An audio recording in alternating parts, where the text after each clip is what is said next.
Hey guys, Charlie Murphy here. Thank you for joining. We're playing some 1-2 no limit 6 max tables on Ignition. Lower right hand table, we raise first in for middle position. A recreational player calls us in position and the small blind squeezes. Queen Jack's an easy fold here. We're going to be very, very tight with our continue range with the caller and the squeezer behind, and mostly playing 4-bet four bet or fold, not too many calls in there. I might stick a couple of calls in that spot, but I'm mostly going to be 4-betting or folding. Queen Jack, however, is an easy fold.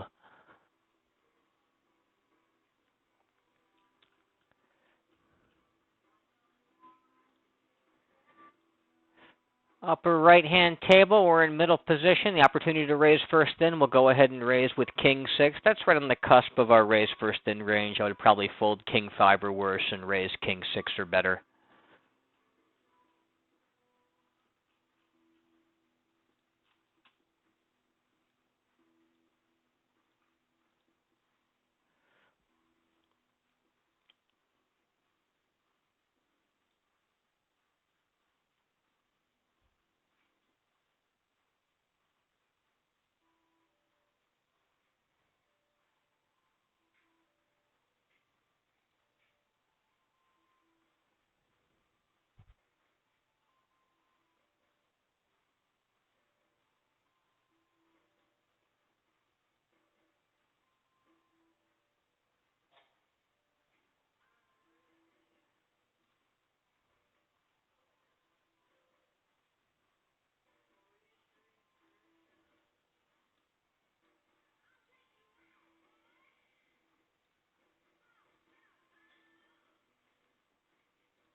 Lower right-hand table, you've got a limp pot where the small blind completes, and we check in from the big blind. A disconnected dry flop checks through. We're going to go ahead and start stabbing using a small size because of the multi-way nature of the board.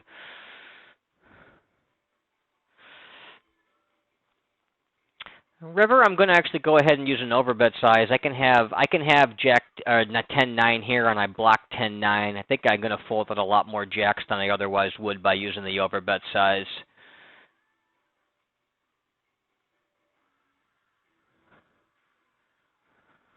I think even some Queen X gets awfully inclined to fold versus that sizing right there.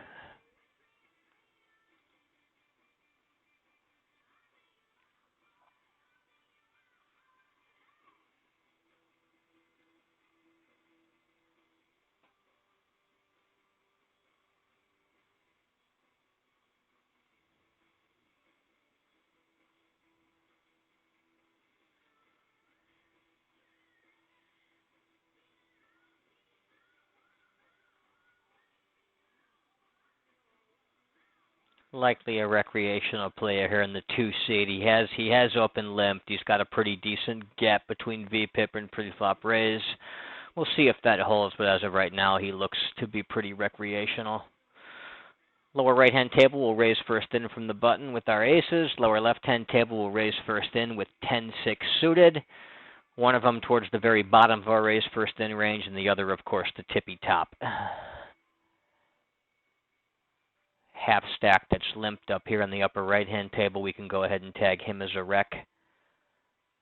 Lower right-hand table, both blinds call, a 9-6-4 two-tone flop. With our overpair, we're going to go ahead and start betting. We're not going to range bet here in the multi-way spot, but pocket aces is, of course, good enough to bet.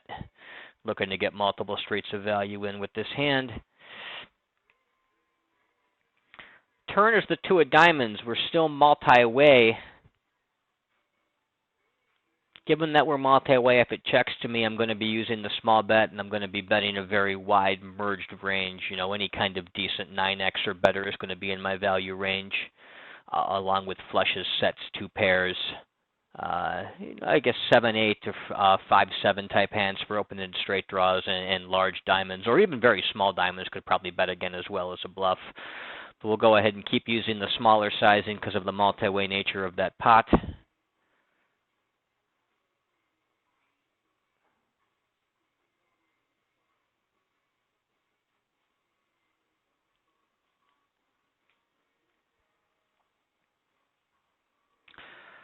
Lower left-hand table, the middle position player raises first in for a min raise, so we can defend our big blind fairly widely for that sizing. Probably over half the deck will come along with for a call, and then some 3-bets on top of that.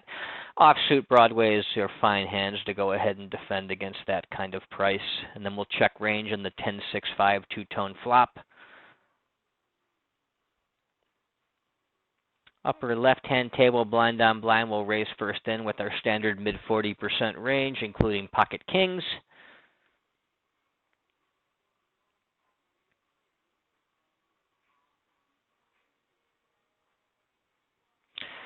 Lower left-hand table, we get a 75% of pot continuation bet. We've got top pair and no real backdoor draws to speak of. No backdoor draws at all, as a matter of fact. Top pair, marginal kicker. I think, third kicker. I think we'll just go ahead and check call this. No reason to check raise, no reason to fold at this point. I think that's very clearly in the call camp. Against a smaller sizing, you may want to check raise some top pairs. I would trend towards those that either have a better kicker, such as ace-10, or have some backdoor draws like a spade in my hand, or maybe even a hand like 10-9, 10-8, 10-7 that coordinates with the 5-6 for some backdoor straight draws. I think any of those would make a better check raise than a hand like queen-10, no spade. Second barrel, once again about 75% the pot. We'll go ahead and check call that. Then we'll check on the river. The river is a jack. Flush misses. He had king-10, so he was value betting. He played it reasonably, and I think we did as well. It gets trickier if he bets the river. Normally you don't want to fold top pair, but he was, sizing up on the flop, didn't use a small size. We're in a relatively tighter formation, raised from middle position. It's probably a little bit close if he barrels the river.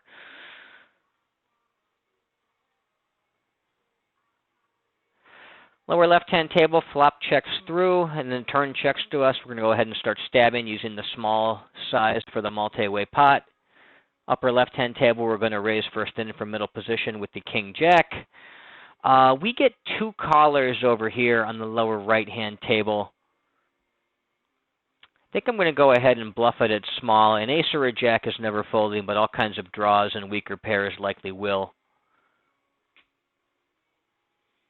Maybe it should be a check multi-way on the river, I'm not sure, but giving up doesn't seem like too great of a plan.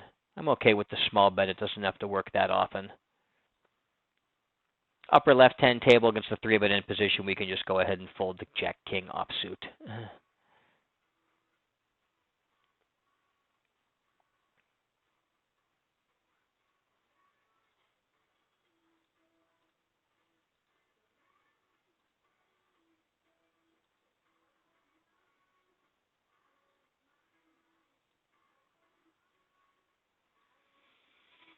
For right-hand table, we got a button limp. The small blind completes. Button is clearly a recreational player. Small blind, most likely not necessarily. We'll go ahead and check range as well on the jack 9-8 two-tone flop. Probably start stabbing this turn, though, if it checks to us again, with everybody having checked at least once, if not twice. However, when we face the bet, we'll just go ahead and get out of the way with no real draw and no real equity. I guess we do have an overcard, but that's not strong enough to draw, especially not in the multi-way pot.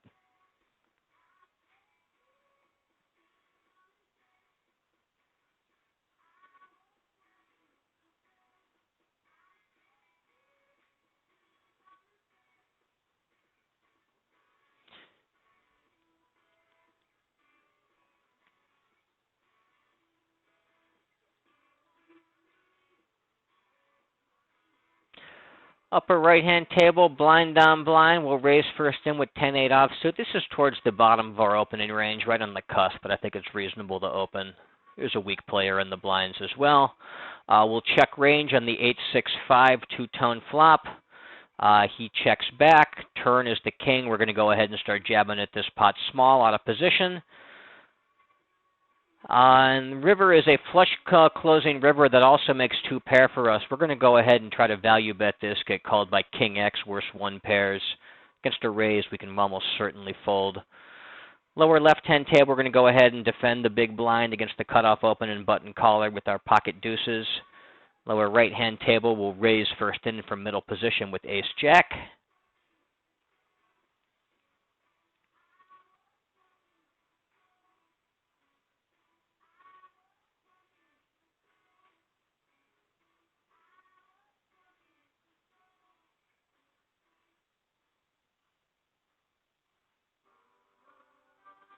And against the sized up bet from the button, we can just go ahead and fold the deuces multi-way. Lower right-hand table, 2 recreational players call us, 1 short stacked in position, 1 larger stacked in the blinds. We're going to go ahead and check range to the in position player on the King Queen 5 two-tone flop. We do have a gut shot.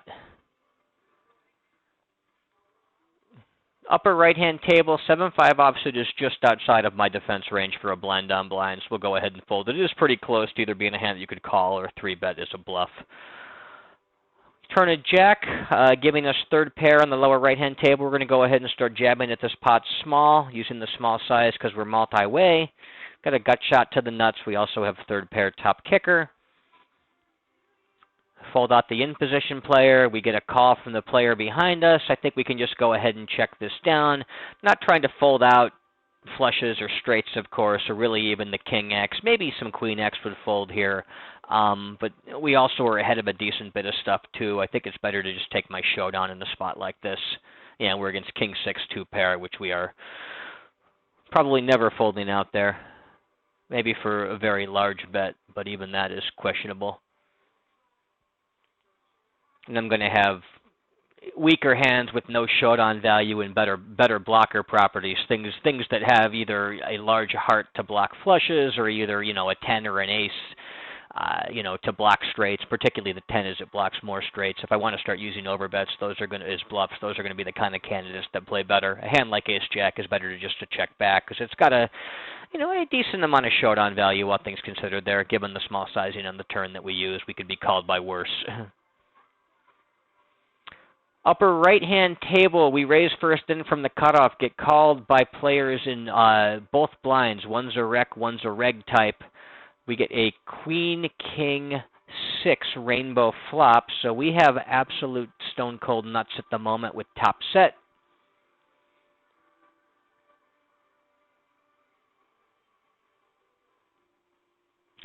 Checks to us. I'm going to go ahead and start betting.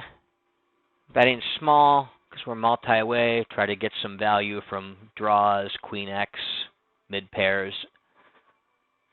Maybe some merit to checking back just because we have that board locked down so heavily, but I think players may continue a bit too wide versus the small bet multi-way, don't understand how tight and robust they're supposed to be continuing. So we probably get some mistake calls right there. And there are plenty of cards that give us the non-nut on the turn with the straight draws being out there. So I think it's good. I think it's okay to start betting there. Blind down blind, 6-9 offsuit, a little bit outside my defense range, so I'm going to go ahead and fold that one. Pretty close, but I think it's okay to fold. Upper right-hand table, we get what appears to be a player automatically posting. The recreational player goes ahead and limps behind on the big blind. Small blind folds. We're going to go ahead and isolate raise up out of our big blind with something like 8s or 9s plus, suited Broadway, suited 9X, ace-10, king-jack, or better type hands. Ace-queen offsuit, very fine hand to raise up within that spot.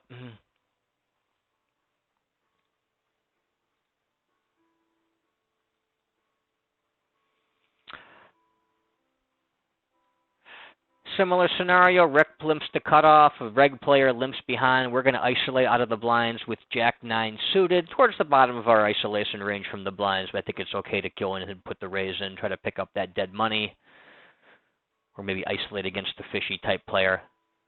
He does come along and call us. The reg that limps behind folds.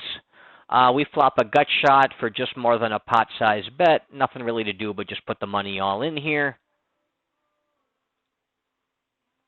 He snap calls me with king 8, which is reasonable once he gets to the flop. Not reasonable to play pre-flop that way, but his flop play is reasonable.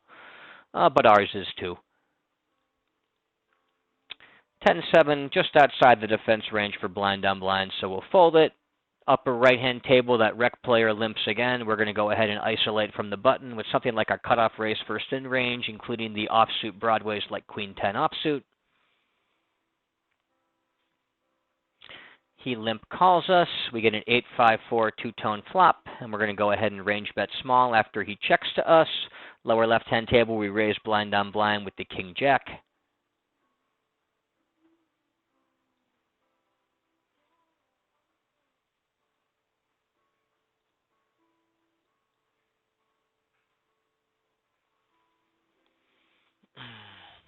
Excuse me for 1 second.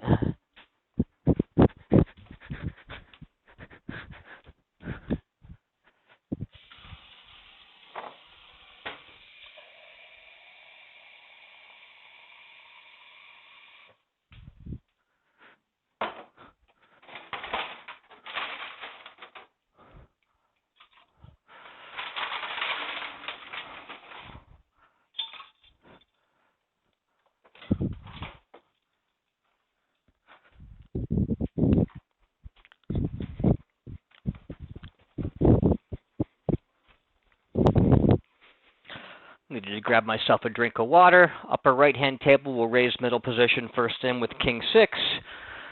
Lower right-hand table, we can complete the small blind against a limper with 10-6. Upper right-hand table, we flop king 9-3 two-tone. We also have the flush draw to go with our top pair. We're going to check to the in-position player, but not planning to fold, of course. The in-position player bets half pot. We'll just go ahead and check call with our marginal top pair and the flush draw. We'll continue checking on the 10, offsuit 10. He again bets half pot, so we again check call with top pair and the second nut flush draw. River is the offsuit 7. We again check to the in-position player. He checks back king deuce. We end up chopping the pot. And we also can confirm he is in fact a recreational player playing king 10 offsuit in position for a raise. Upper left-hand table, we can go ahead and complete the small blind against a recreational player that limps the cutoff with our queen jack.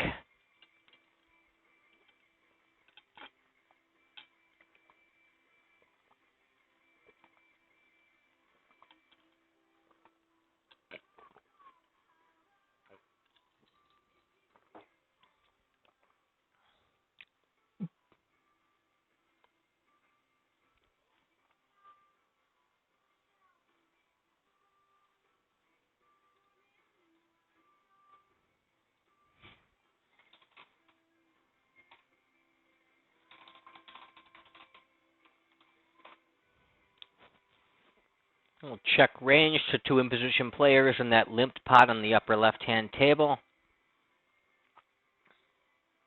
Everyone checks back. We're going to go ahead and start stabbing small multi-way with everyone surrendering on the flop. Could get called by all kinds of pair and gut shots that we can fold out on the river. Recreational player calls. River is the 8. I'm going to go ahead and continue bluffing my queen high. 8s or aces never fold, but almost everything else will. However, when we get raised, I'm very comfortable that that range is too strong to do anything but fold. I'm not going to consider rebluffing or anything like that. I'm certainly not calling with queen high, so we'll just go ahead and fold.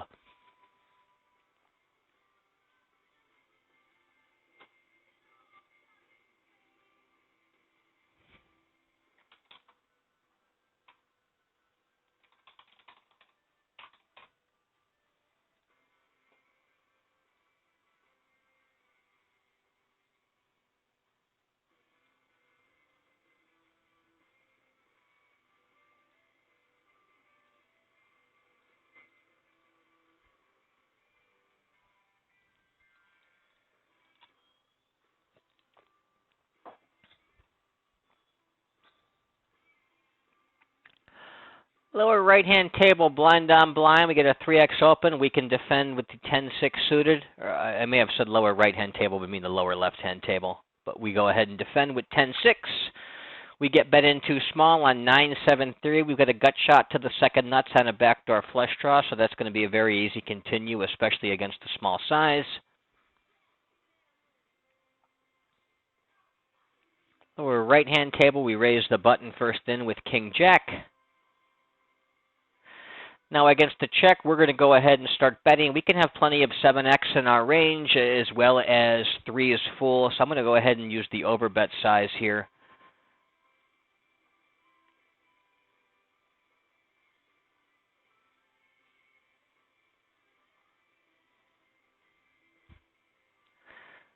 Upper left-hand table, get a 2.5x open from the cutoff. We can defend that with Queen-8 suited on our big blind. We check range to the razor on the 6-5-3 two-tone flop.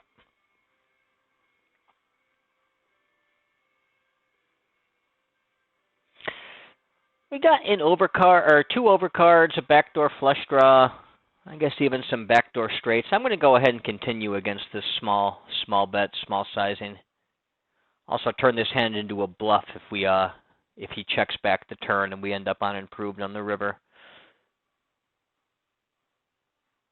He has been very aggressive, so it's probably not too likely he checks back this turn, but I think it's worth floating the flop all the same just because of the various cards we can continue on. Hearts, 7s, to a lesser extent 9s, 8s and queens. A lot of the deck gives us more equity to come along with, and for that small sizing, we don't want to be folding too many hands. The small flop sizing, that is.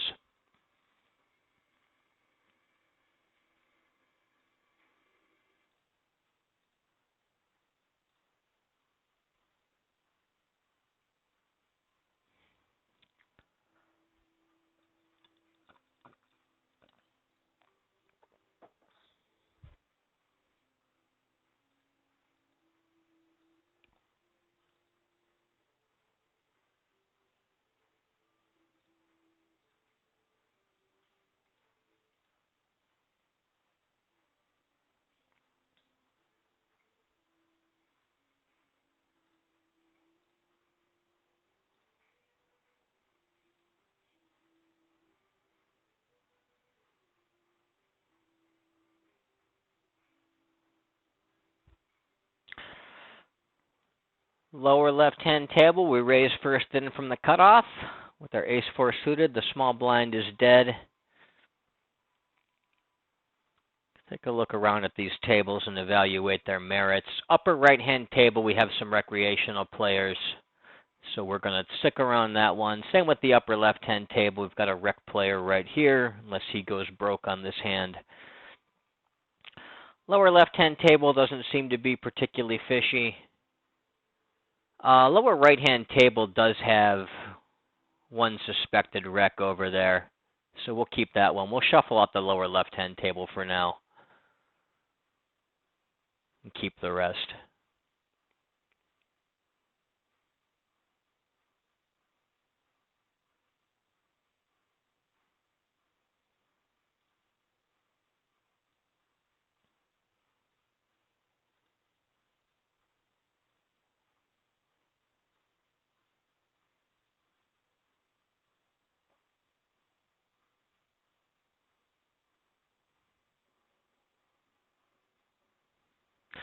Upper left-hand table, recreational player limps under the gun. We're on the button with ace-king offsuit. It's a very clear standard isolation, a situation we're happy to be in, at least thus far.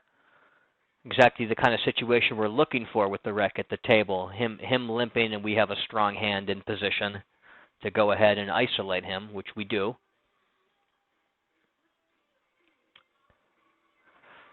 Lower right-hand table, we face a 3.5x open from middle position. Given that larger size, and we're going to get a lot tighter from our big blind, and a hand like King Deuce suited becomes a very easy fold. Whereas against the 2.5x open, that's going to be a very standard call. Against that sizing, it's not even close, though. Most King X suited is folded up until maybe about King 8, King 9 or better. Somewhere in that range is where you start calling. But the weak suited ones are just folded for that size. The price is not nearly good enough to justify continuing.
Upper right-hand table, the rec limps under the gun. We'll isolate from the button with something like our cutoff raise first in range, a mid to upper 20%.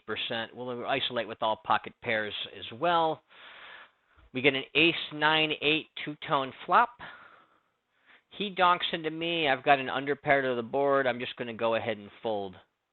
I would have range bet small had he checked, but against the lead, I'm not going to be floating with the hand that's drawing this thin as pocket fours, assuming I'm behind. Or, you know, is not far ahead of his reasonable draws he could be donking with as well.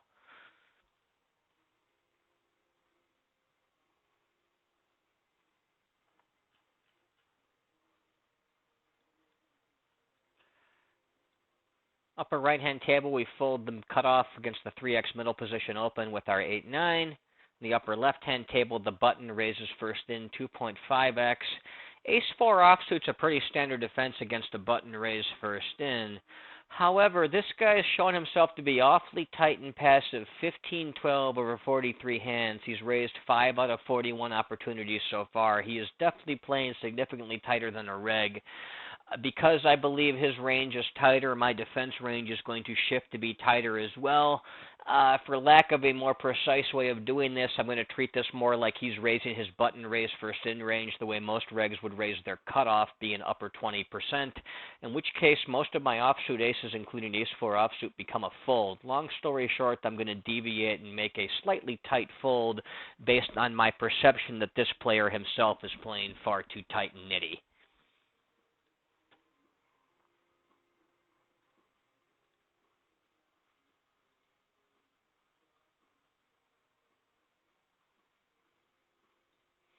Having trouble getting that fourth table back up here.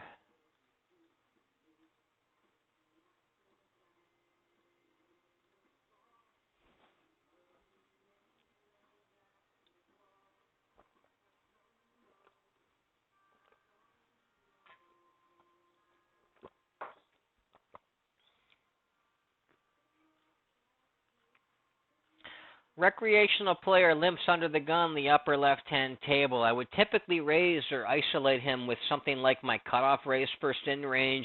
9-6 suited is really just outside that. However, the blinds have not shown themselves to be particularly aggressive with the 3-betting as of yet. This player is weak. I want to be in pots with him in position. I'm going to play a slightly wider range than I otherwise would. I'm going to raise this hand that's just outside my usual isolation range here to get in pots with this weak player before somebody else busts him and takes his money. We get a 7-6 deuce, a two-tone flop. He checks to us. We're going to go ahead and range bet small. And we take it down.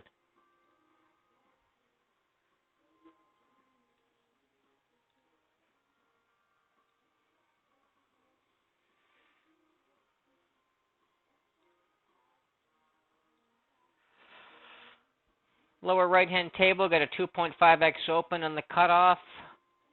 King 10 is a standard defense there. His stats seem pretty standard reggy. He is playing a bit shorter. Tells me he might be a weak player, so we're going to go ahead and continue here. No reason to deviate one direction or the other at this point, but we will keep an eye on the fact that he might be a rec. He's playing with the weird sizing, but he's using reg-type sizing, so perhaps that may just be a question of him not getting to reload. He bets about 1/3 of pot. We're going to go ahead and check call with our gut shot and our overcard. And now we check to him on the turn.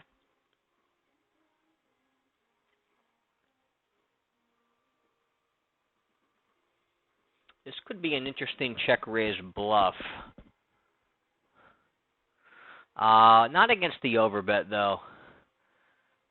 It's the overbet. First of all, I'm not really going to have too much in the way of raises because the overbet should be pretty polarized. I don't want to blow him off of a polarized range. I want to keep his weak bluffs in and keep the pot small against his nut-type hands.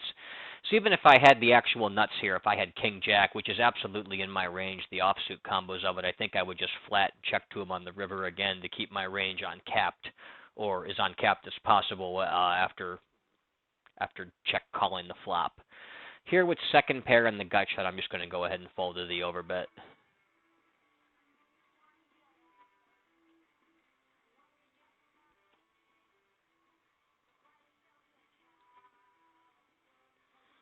Yeah, and he's not really a fish. He just happened to be short stacked that one hand. He didn't get a reload in there, so the stats were telling the story. The fact that his stack happened to be short momentarily was a fluke. Upper left-hand table, the wreck is sitting out. He hasn't left yet, but he is sitting out. Hopefully he comes back. Lower right-hand table, we'll raise the button with King 6 suited.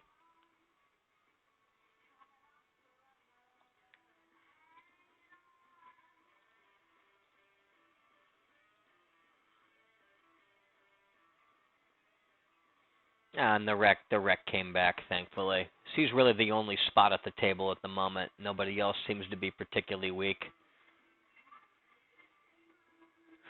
Cutoff raises 2.5x. Ace-Jack offsuit just outside a standard 3-bet range for me from the small blind against the cutoff 2.5x open. This player is the player who also seems to be a bit tight, passive, and nitty. So if anything, we're just going to be tighter with our 3-bet response, not looser. So I'll just go ahead and fold Ace-Jack.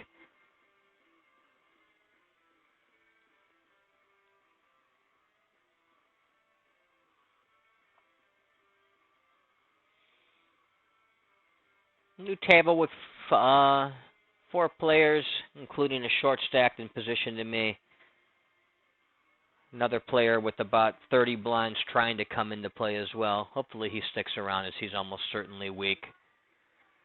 Upper left-hand table, we get a cutoff 3x open. We're on the button, going to repop about a 12% range, including our suited wheel aces. Something like 7s plus suited broadways, ace 2 through ace 5 suited, ace 9, 10, 9 suited, and then maybe offsuit versions of ace jack plus king queen.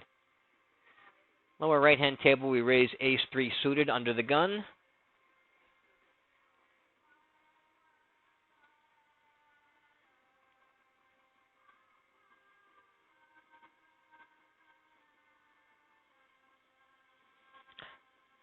This player, he limped once. He's also got a decently wide gap between pre-flop raise and VPIP. Let's see, where is he putting his money? In early position and the cutoff and the button without raising. He's a suspected wreck. We'll keep an eye on him. Not obvious as of yet, but some clues he might be a little plain, a little subpar. We check range out of position with at least one player in position and one player out of position to us on the ace 9-7 monotone flop. The in position player bets small, about a third of pot. We have top pair. I'm going to continue at least once against that small bet. Ton of pressure. He can boom me off my pair of aces with nothing really else to back it up. Weak kicker, no backdoor draws on that monotone board. Yeah, I know when he goes ahead and bets the turn for pot, I can just go ahead and check fold. Not get myself roped into a scenario where the pot is quickly ballooning up, and we have a hand that, you know, well, it has some showdown value. It could be very well be far behind or completely drawing dead to lots of lock hands. In those types of hands, it's usually better to get out of the street too early as opposed to a street too late.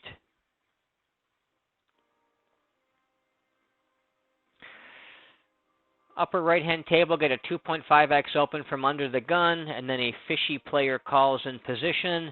I would tighten up somewhat because of the multi-way nature of this board, but a suited connecting kind of card here makes a lot of straight draws. I can come along with this for that price. It's kind of on the cusp because you want to be tighter when you're multi-way and there's 2 players cutting into your equity, but I think it's okay, a hand that can draw as well as 3-4 suited. I'm looking more for straights than even flushes necessarily with a hand like that. Now here we get the raising player goes ahead and bets 2/3 with the player in position that's short. We're going to go ahead and check call with our open-ended straight draw in second pair.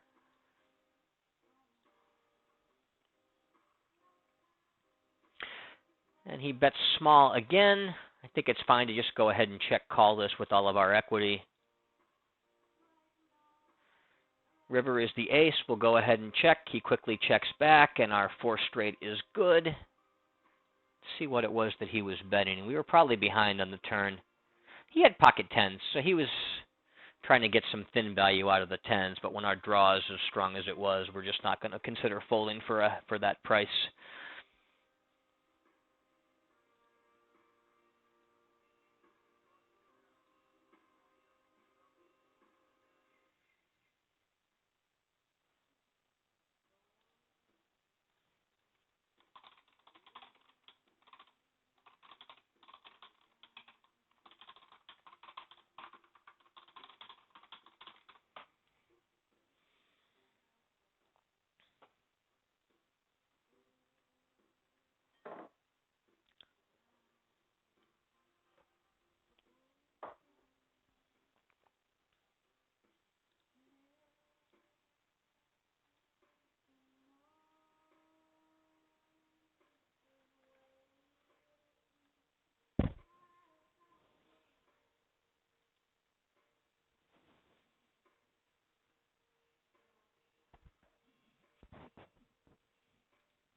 Upper right-hand table, 9-8 suited can be raised from middle position.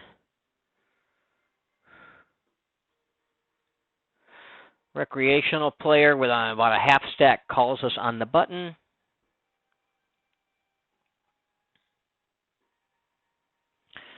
And no one else does. We'll go ahead and check range to him on the 9-4-3 two-tone flop.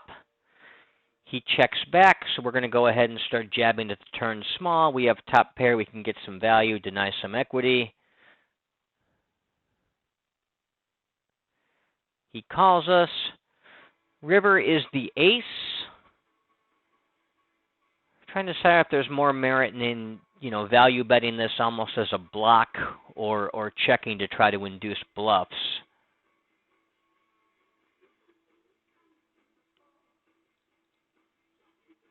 I think we'll check and try to induce a bluff. He could have various draws that are going to blast off here.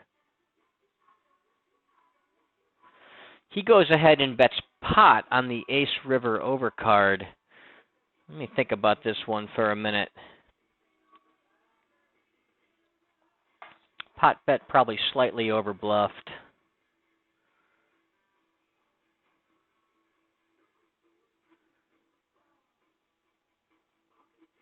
This is pretty neutral. I mean, he could have some ace high here, but he can also have some bluffs. This one's pretty close. The non-flush closing river, slightly overbluffed. This is pretty neutral either way. I'm going to go ahead and call it as it's not crystal clear that it should be a fold. He's going to show me ace-x a decent bit here. Oh, he had nines full.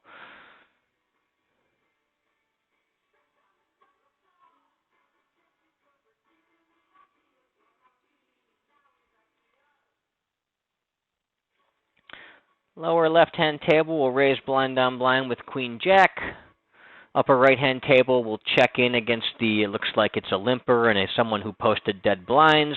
We'll check in with our sixes and check range on the 9-7-7 rainbow. Lower left-hand table, we're going to check range on the king-10-8 two-tone flop. I'm going to go ahead and stab small multi-way in the upper right-hand table after the flop checks through.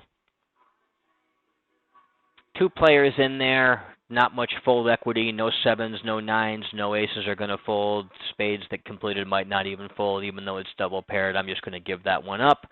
Lower left-hand table, get a little over half pot bet. We're going to check call with our open-ended draw. Turn is the 9, giving us second pair. We check, he quickly checks back. Our turn is the jack, rather. River is the 9, putting the 4 straight out there, which we have. We're going to go ahead and just try to get some value out of that. We're going to blast full pot using our full pot sizing on the 4 straight runouts. And he folds the low end of the straight face up.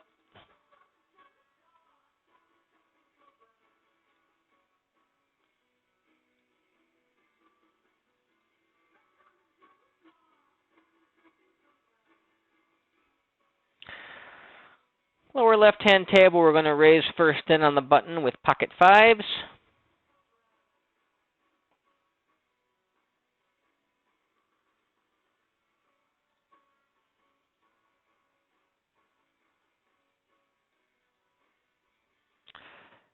Big blind raises us about 4x.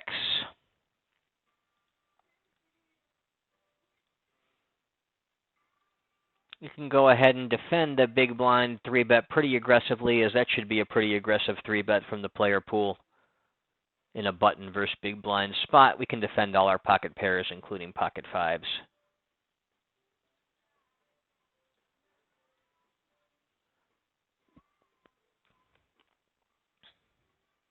We don't have aces, kings, or ace-king. Those are all 4-bet pre-flop. We do have pocket eights. We do have ace-8 suited.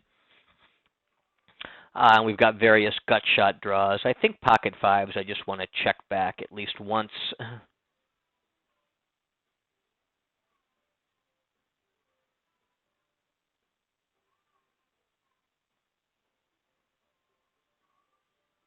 Against that small bet on the turn. I'm not that convinced that he has a strong hand, but I just don't need to get involved with my pocket fives here. Realized my equity by getting to the flop and getting to the turn cheaply, looking for that third 5. I don't need to start stabbing or calling down super light when I just don't have very many strong hands in my range. Upper right-hand table, we're going to open King 4 suited from the cutoff.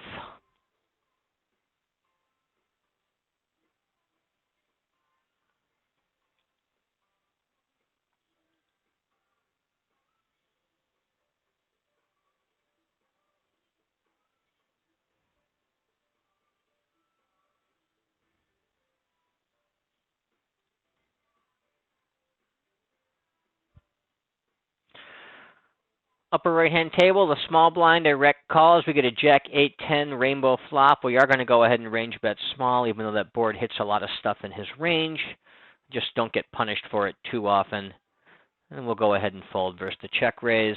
Lower right-hand table, a blind on blind spot at a 3x open. We can 3-bet pocket 10s or pocket 9s or better. Suited broadways, ace queen, ace king, suited connectors, and then some janky offsuit stuff and suited stuff that's not quite good enough to call. Upper right-hand table, get a recreational player min raising the button. We can go ahead and call king 7 for the min raise. And we'll check to him on the ace jack 3 board. We will, however, fold against the half pot c-bet without too much going on for this hand.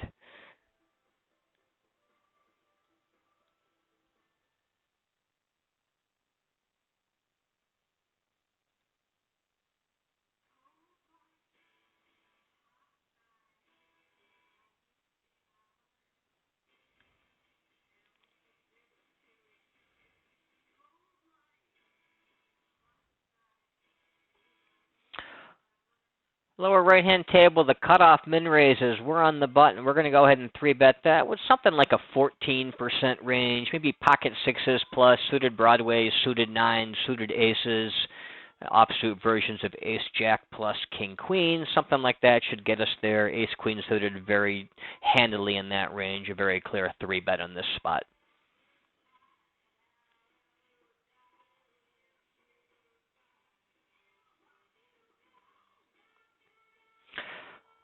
I think I'm going to shuffle this table out, though. It really only has the one player that's a spot, and he doesn't even seem that fishy. He's playing 35-13. He's only limped once.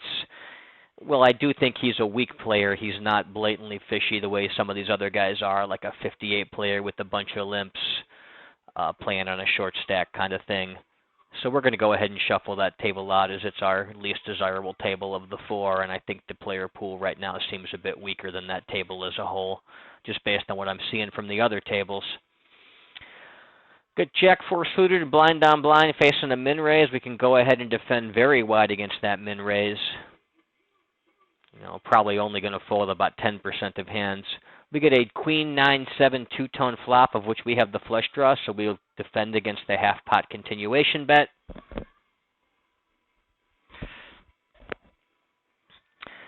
Turn is a 6 of hearts, completing the flush, which we have. We just want to start betting to get the money in. If I bet half-pot here, that'll make about 15 on the river with about 10 behind, so I think that's going to be the way to go. We'll go ahead and put our half-pot stab in after he checks, and he quickly folds to us. Doing that, looking to just bet the rest of the money in on the river.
Upper right-hand table has some newer players that appear to be fishy rec types. They're all playing under 70 blinds deep. It looks like this guy posted that hand, but he limped behind a poster.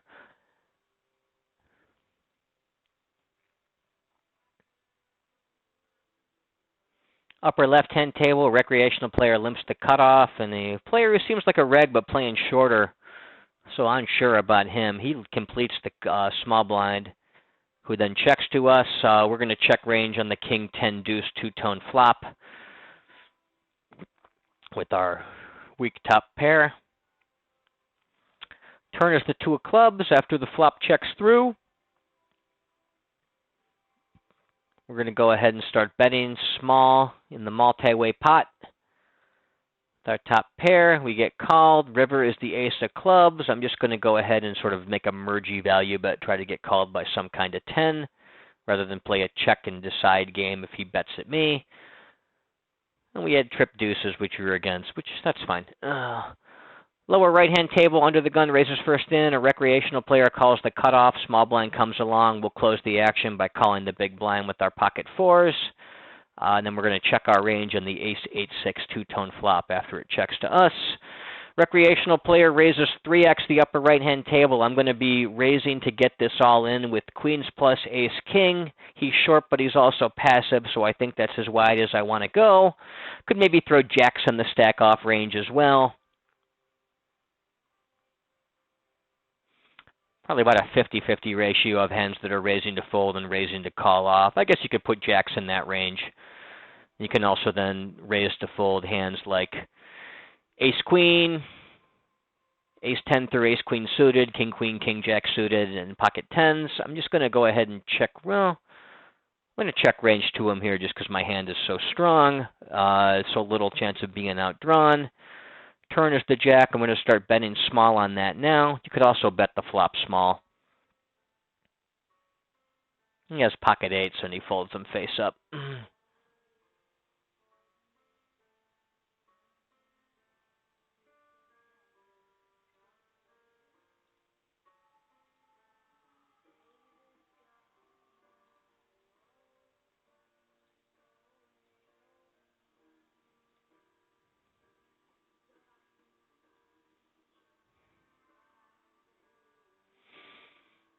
Have been 3-betting very much this session, under 5%. That's not by design. I just haven't had situations in which to do it. And I'm usually up around a 9 to 10% 3-bet range overall, so I'm only about half as aggressive with the 3-bets as I typically am.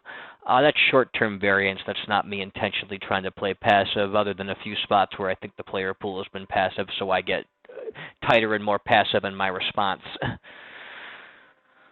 But I felt like I hadn't been being very aggressive pre-flop, so I just looked at my session stats on the second screen, and that does in fact confirm what I thought was going on. I'm just not 3-betting a ton, but once again, that's not by design and not the way you're typically playing. That's just the situations I've been dealt so far over the course of this session. We get a 3x open from the cutoff. A recreational player calls in the small blind. You don't want to be too loose against a 3x open, even with money already in there, especially with the other caller in there. But a hand like pocket four is the exact kind of hand we do want to call the big blind with in this spot. Looking to hit that third four and play a large pot with a strong deceptive hand. We'll check range on the ace-king 7 two-tone flop.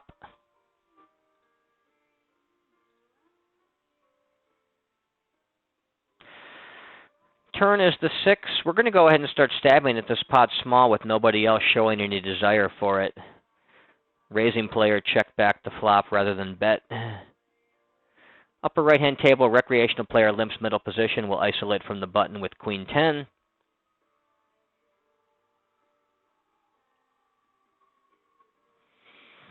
Five of spades comes.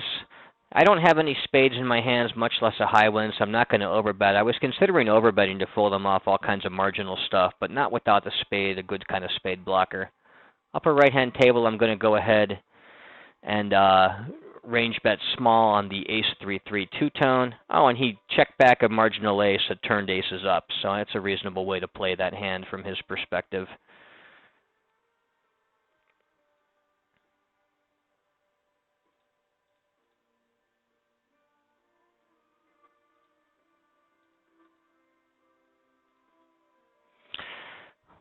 the king, king 10, rainbow flop checks around. The turn we make a 9 of clubs, a straight's possible, though we do have the gut shot to it as well as second pair. I'm going to go ahead and start betting small at that.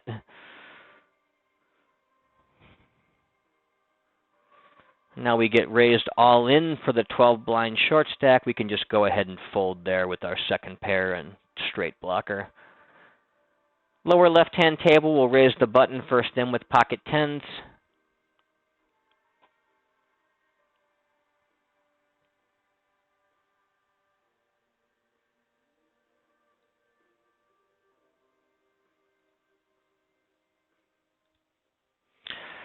We get the big blind who 3-bets us, pretty large sizing, almost a 5x size.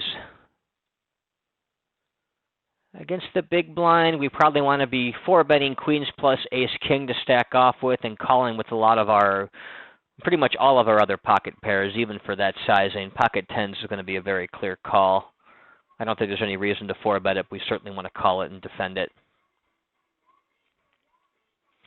We get the ace-jack-5 rainbow flop. He bets us small. I've got a lot of ace-x to continue with. I've got a decent bit of jack-x as well. I've also got the various suited versions of the Broadway gut shots, as I've got all of my king, queen, king 10, queen 10. I'll have jacks and fives. I'll have ace-jack.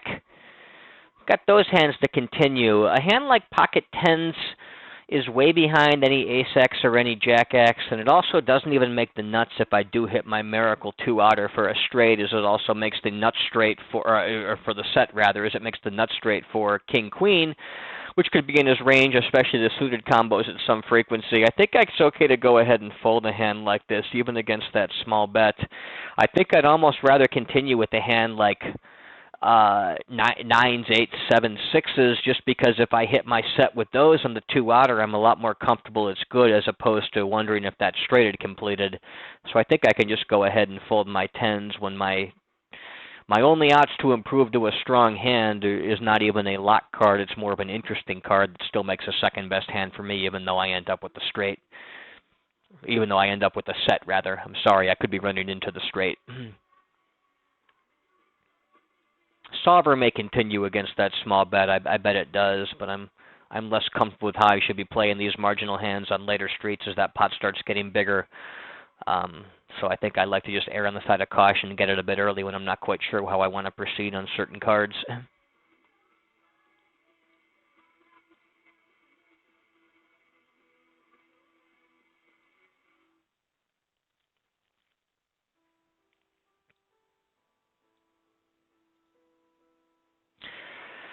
Lower right-hand table, we're effectively on the button here. We're going to go ahead and raise first in. We have a full stacked reg in the small blind, and then a short stacked recreational player with 20 blinds in the big blind.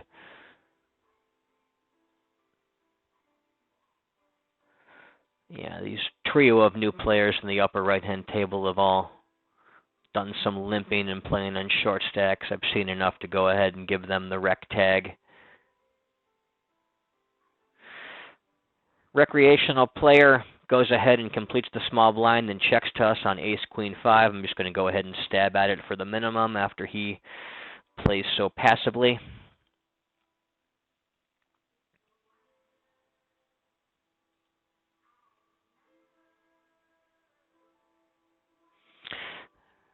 That short stack rec limps the button, so I will complete my small blind with ace, 5 offsuit. And we get an all-in raise from the big blind, just looking to force that short stack to put all his chips in. I can, of course, fold ace, 5 against the jam. This table not that good anymore, even though we have direct position on the fish, as we're only 3-handed, and the fish himself is pretty short. There's not a whole lot to win off the guy. We'll stick around and try to bust him for at least a couple of orbits. But this table is not long for this world. He limps the small blind. We're going to go ahead and raise him up with our suited king, king 3. Upper right-hand table, couple recs limp. We're going to go ahead and isolate out of the small blind for a large 150% of pot sizing with our ace-king suited.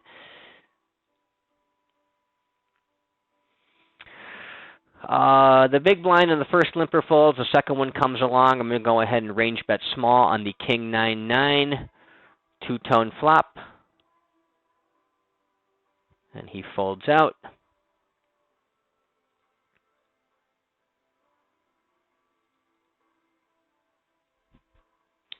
Lower left-hand table, we can raise the button with Jack-4 suited. Right on the cusp of our raise first in range, but a reasonable hand to raise. Min raise blind down blind against the fish. 6-2 offsuit is going to be one of the few hands that will fold. I'm going to continue something like 90% of my range against that min raise, but some of these real weak small offsuit cards like 6 deuce offsuit I will just fold. Lower left-hand table, we get a 10-7-6 two-tone flop. We do have the overcard on the flush draw. We're going to go ahead and range bet small.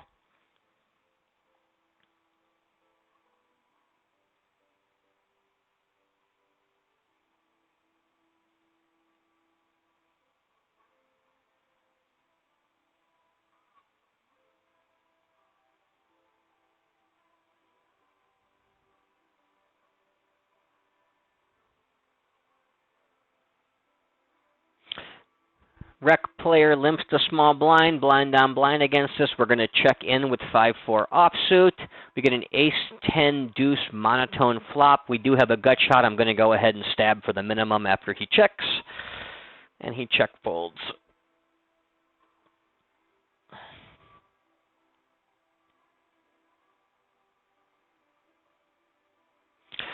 Rec player limps the button. Ace-8 is not normally a hand I would isolate with, but given how short and loose this guy has been limping, I'm just going to go ahead and isolate up with the Ace-8 and try to take this pot away from him right now. Don't let the big blind get a chance to come in there against me. I haven't been splashy or aggressive, so I don't think he's going to start making me for making moves in that spot. I think I'll get away with it quite a bit. And I do. Lower right-hand table will again raise, this time raising first in from the button with 9-8 suited.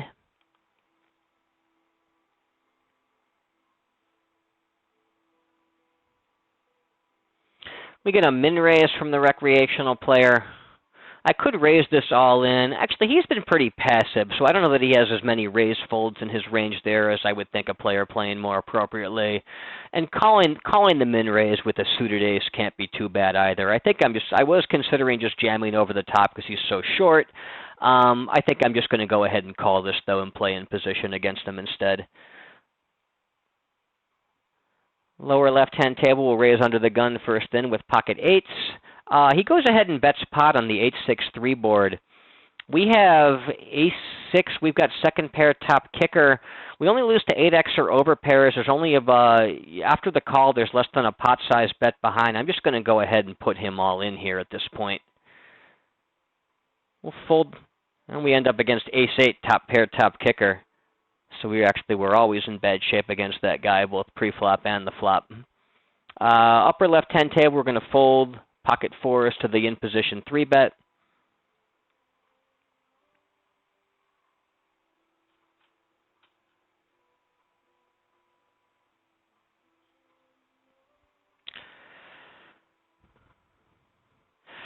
Lower left-hand table against an in-position 3x3, but I was going to defend pocket eights for a call right around the bottom of my defense range against a 3x3 bet. However, against the called 4-bet, we're now going to play essentially a jam or fold range, and pocket eights goes clearly in the fold range. Upper right-hand table, the flop checks around. The turn pairs the bottom card on the flop, the 6. We have trip 6s with 10-6 from our big blind that checked in. We're going to go ahead and start betting at this using the small size because of the multi-way nature of that pot. We get raised to 6.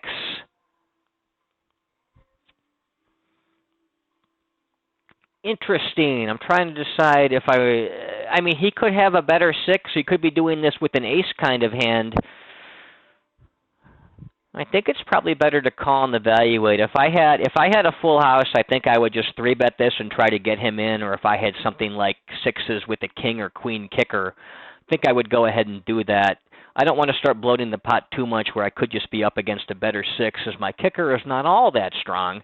So we're going to go ahead. Well, on the other hand, he could have hands like 6-7, 6-4 in his range, 6-5 that I beat. Maybe it's better, especially against a guy like this who could be overplaying, to go ahead and raise back.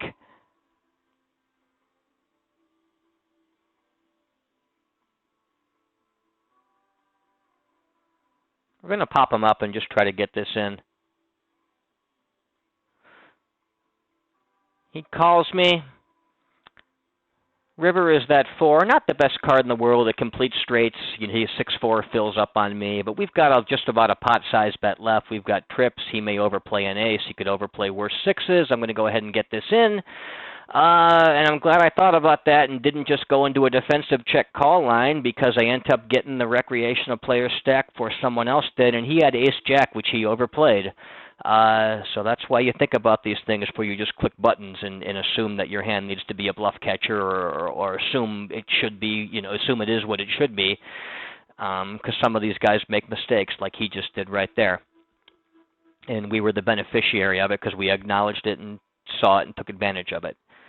Lower right-hand table will complete after the rec limps the button with 5-4 suited. Upper left-hand table will raise blind on blind with queen 3.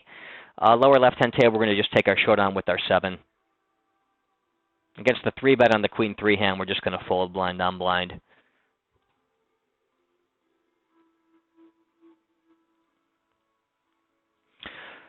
Lower left-hand table, we have third pair and a gut shot, monotone board. Everyone checks around the flop. I'm going to go ahead and stab at this small. We've got some equity in that pot. It gets people starting to come along or shuffle more money, and I'm going to get out of the way. Here now with that 10, it pairs the river. Nothing that he has improves. Nothing that he was drawing to on the turn improved. These board pairing rivers and these 10-high runouts are often overbluffed, especially by recreational players. I'm actually going to go ahead and give him a chance to stab, or just let him check behind and let me show down my 5.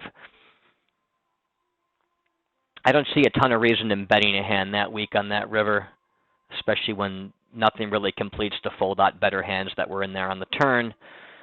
Upper right-hand table, recreational player limps and a player auto post playing on a short stack. We're going to go ahead and isolate from our button. Going to use something like a middle position, low 20% raise first in range, including our pocket pairs like pocket 9s. Another rec goes ahead and calls that large raise out of his big blind with some players left to act.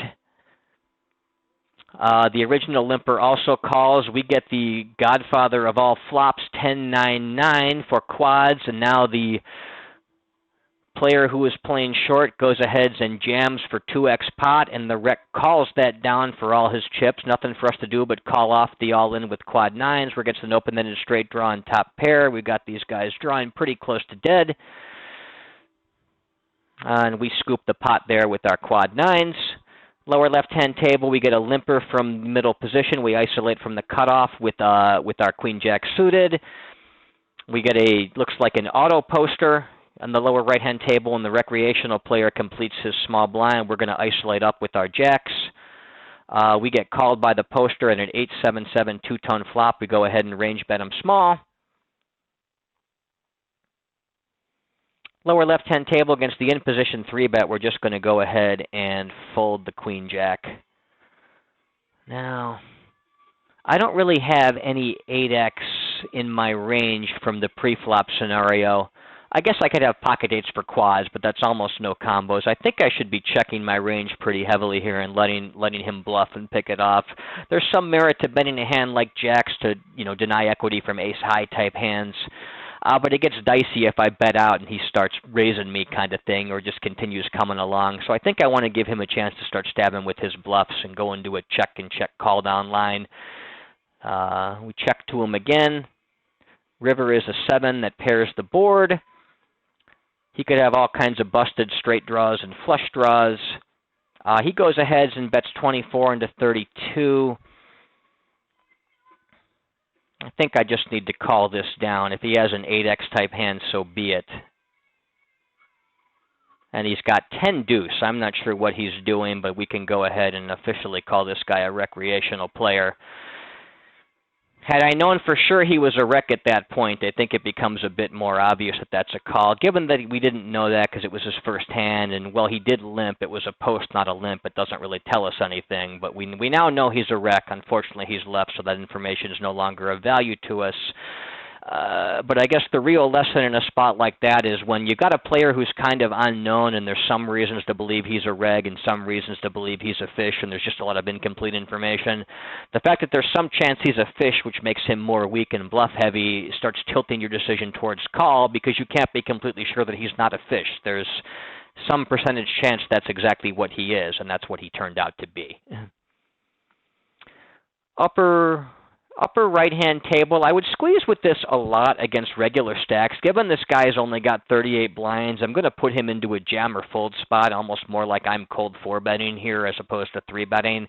As such, I think I'd rather just play my flop multi-way with a hand like 9-8 suited that's going to play pretty well multi-way against these medium stacks. Not worried about worse flushes really value owning me because we're not deep enough to make it matter, and the min raise lets me get in for a good price, what I think is going to be appropriate implied odds at that stack. 2.5x open from the reg and the button lower right-hand table. We're going to go ahead and 3-bet with our ace-9 suited.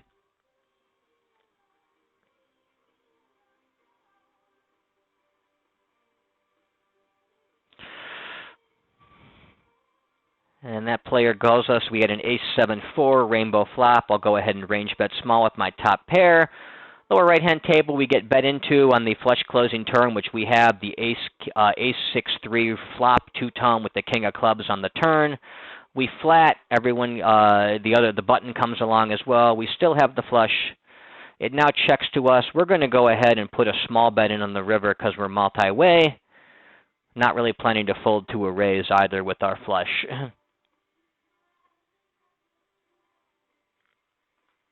We do get raised. We've only got to call 11 into 34. We only have to be good one time out of 4 here. And we have a flush. He could be doing this with worse hands. He could have some better flushes too at times, but it's just not really much of a decision. This is a very clear call with a hand this strong, especially after that small bet. He's got the nut flush. More power to him, but we're not folding a flush. He may as well just move all in at that point. Poor bet sizing by him to not do so. I'm still going to pay him off. Upper left-hand table, we raise first in, heads up against a short stack recreational player with king 7. We get top pair on the king 5-4 two-tone flop. He check calls our small bet. We want to start betting to get the money in here with our top pair. Not really going to check back too many of them. I wonder if this goes into a check back line, actually. We really don't beat very many kings, just king 2, 3, and 6. I think I'll put this in the check back line to bluff catch or under rep my hand and value bet the river. He checks back. Stab at him again. And he calls, and we do get some value out of him. Take a look and see what it was that he had. He had 10 jacks, so he actually turned second pair on the turn. Not sure. I guess the flop call is not the worst thing in the world, just because he doesn't believe me against that small bet size. 3x open, blind on blind, upper right-hand table. Ace-jack is a fine hand to defend. No real reason to 3-bet it, especially against a shorter stack. We raise first in with the king 4 against the short stack, the fishy short stack. We're going to go ahead and bet him small on that 2-3-4 board. We're going to we got to have a gut shot and 2 overcards. He does bet pot. I think against the pot bet, I'm torn.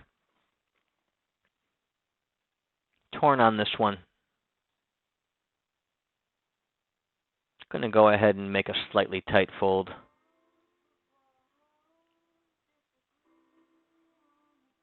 Going to stab at the turn after that flop checks through against the fish, just looking to get the rest of his money here somehow before we go find another table.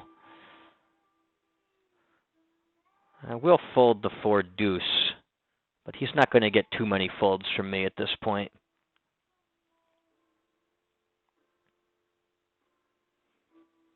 He tries to limp queen 9. Got 8 blinds effective. We're just going to put him in with our queen high, probably well ahead of his limping range.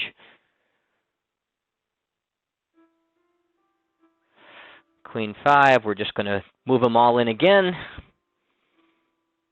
He snap calls with King 10, which I believe is correct. He doubles through me.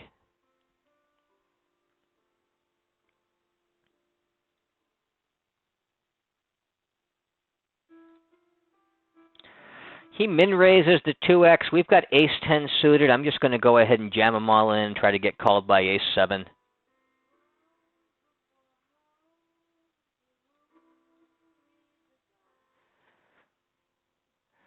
Lower left-hand table, button raises 2.5x. We're going to re-raise out of our blind. I'm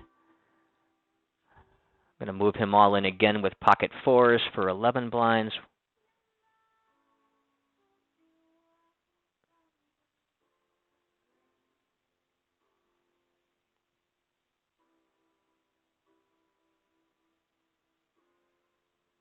And he moves me all in.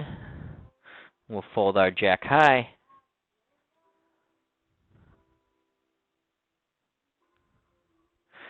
We're heads up against another recreational player on the upper left-hand table. That's interesting.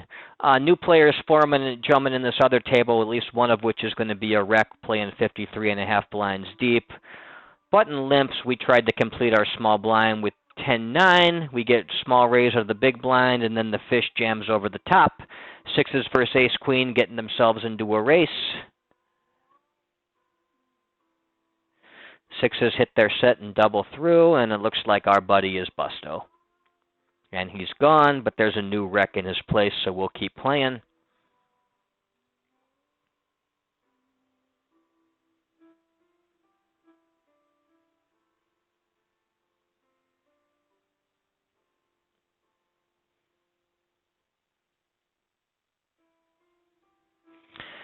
He raises 3x on the button. We can go ahead and 3-bet him with our 8-9 suited. Upper left-hand table will range bet after raising from our big blind on the 10-7-5 two-tone. We turn the king. We're just going to start betting to try to get this all in. A pot bet would put about 37 in the river with about 40 left, so we'll go a slight overbet, try to keep these sizes balanced.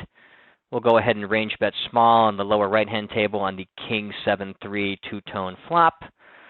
Pick up a 6 or a 10, we'll just move it all in. Against the raise, however, we're just going to go ahead and fold out. We raise Jack 7 suited against the rec heads-up player, upper left-hand table, and we're going to go ahead and range bet small on the 8-6-3 monotone flop. He check raises me, but for the minimum, I really have to float, even just with very weak backdoor overcard, flush overcard, and straight backdoor straight draw type hands. I will check back the turn. I'll try to bluff the river if he checks to me again, which he does. And he quickly folds.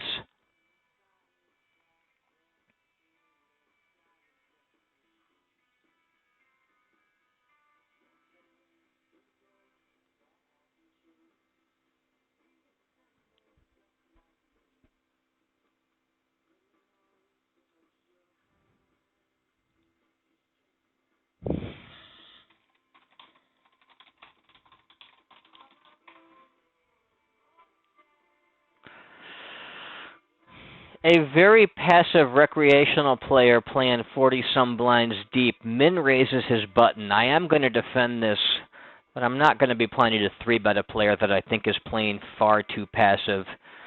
I can just defend for a call, though, with a hand like 9-6 suited. We'll check range to him on the ace-10-6 two-tone flop. He checks back the flop, so I'm going to start probing into him on the turn with my pair. He goes ahead and calls me down. That's a bad card on the river in that flushes get there, the only worst pair gets there. I'm probably not folding out a 10 or an ace. I'm going to check back and just try to show down against a spade draw that won't bluff enough from a passive player, some weird king-high nonsense. I shouldn't be good very much there, much less be allowed to check down, a hand that weak. Stuff that beats that hand, or stuff that is not going to beat that hand should be bluffing after I check on the river pretty heavily. However, he just had queen jack for the gut shot, and he goes ahead and surrenders the river. which I don't think is a good play. But we also know he's a recreational player, so he's going to make mistakes and let us get away with things like that.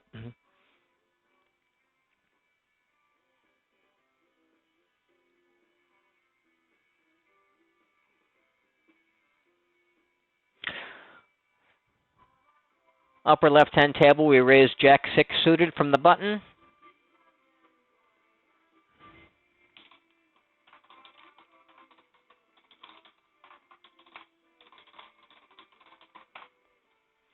Got an 8-6-5 rainbow flop. We'll go ahead and range bet small after the big blind checks to us. Lower right-hand table, we're going to raise 4s under the gun.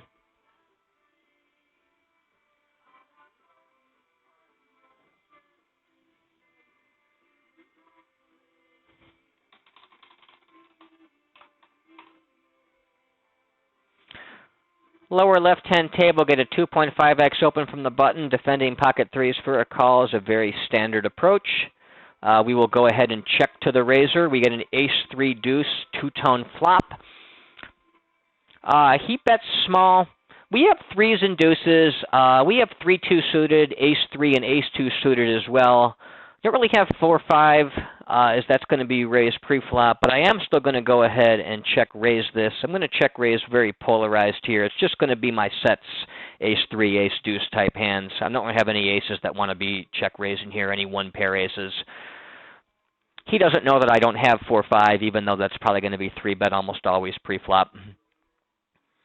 And then I can mix in some hands, like some gut shots with flush draws or backdoor flush draws, primarily my primary check raises.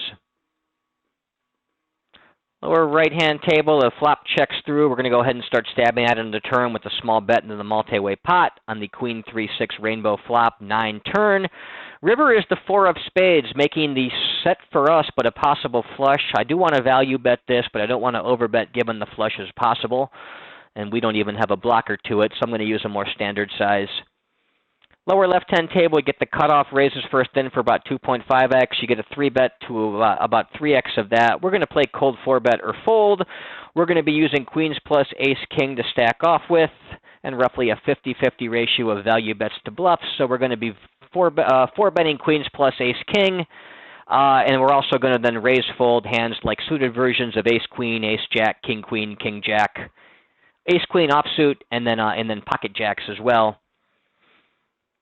He goes ahead and jams all in.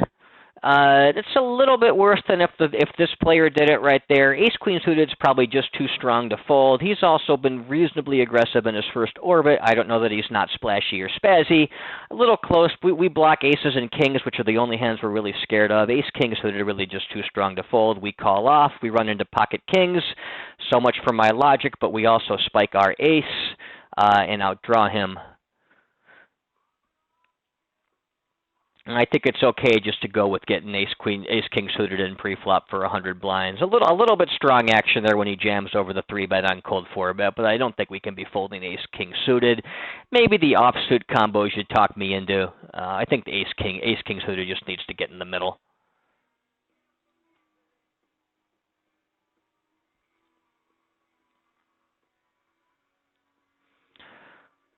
Lower right-hand table, blind on blind, we have 6-3 suited. It's a little outside my range. If you think the guy is going to be poor post-flop or just fold too much pre-flop, not 3-bet you enough kind of thing, there's all kinds of reasons why you might get in that pot anyway. I'm just trying to keep things a bit closer towards the, my North Star of GTO type frequencies pre-flop and not get too out of line without some real obvious reasons to deviate. Upper right-hand table, we bet the flop for range on the queen-queen 6 rainbow. He calls, and then the turn is a 6, so it's a double-paired board. We go ahead and check back. He checks the river to us again with the jack. I'm just going to take my short on the double-paired board with my ace high. We lose to pocket 8. It's probably not folding that out. Lower left-hand table, we raise aces first in from middle position. Upper right-hand table, the flop checks through after the button limps, and we check our big blind. We go ahead and jab small at the turn just because he shows weakness, and he folds. That same fishy player limps the cutoff. We'll complete our small blind with pocket 3s, looking to get in there and hit a set or something along those lines. And we check range out of position.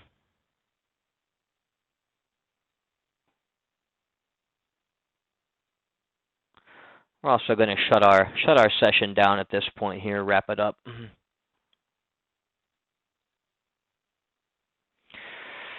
Lower left-hand table, under the gun, raises first in for 2.5x. We'll be defending that with our pocket sevens in the big blind. Then we'll check range to him on the 9-6-4 two-tone flop.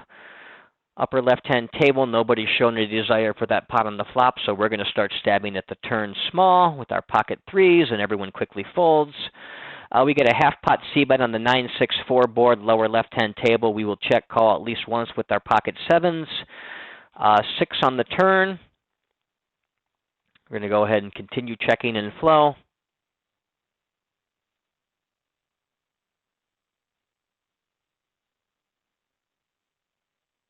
Upper right-hand table, recreational player limps middle position. We'll isolate from the button with Queen 10. The pre-flop raiser checks. We're going to go ahead and check and hope he tries to stab the river with some of his overcards. I don't think he has too much showdown value to pay off our value bets if we bet our second pair, but I think he could stab all kinds of hands like King, Queen, Jack 10 sort of stuff that didn't coordinate. Upper left-hand table, the small blind calls. We're going to go ahead and range bet small on King, Queen 7. He goes ahead and bets. I think this is very reasonable to call down. I'm going to think about it for just a minute. But the regs, when they bet in position, that sizing is about neutral. The bet check bet line slightly over bluffed. The low board staying low, slightly over bluffed. That formation not too bluffy. So this is probably reasonably close, but I don't know that he's good enough to really check back 9x or over pairs to value bet here. We're going to go ahead and look him up. It's probably pretty close. I think he played the jacks reasonably well there to get some deceptive value out of him. But, you know, probably a closer spot than I first gave it credit for, given the tight formations. But I think it's going to be okay to call down there. And I do like my idea to check the river to induce bluffs as opposed to betting out to try to get value. I think a big part of the range that we beat right there is going to be those overcards like Queen 10, Jack 10, King Queen, that sort of stuff that just decides it's got to bet the river and try to bluff me off some kind of marginal pair. And I want to funnel him into the spot where he can do that. You know, the bluff catch is probably somewhat marginal, but I do think checking to induce a bluff is going to be better in that particular spot than betting out to try to get called by worse.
Upper right-hand table, we'll raise first in under the gun with the ace-deuce suited.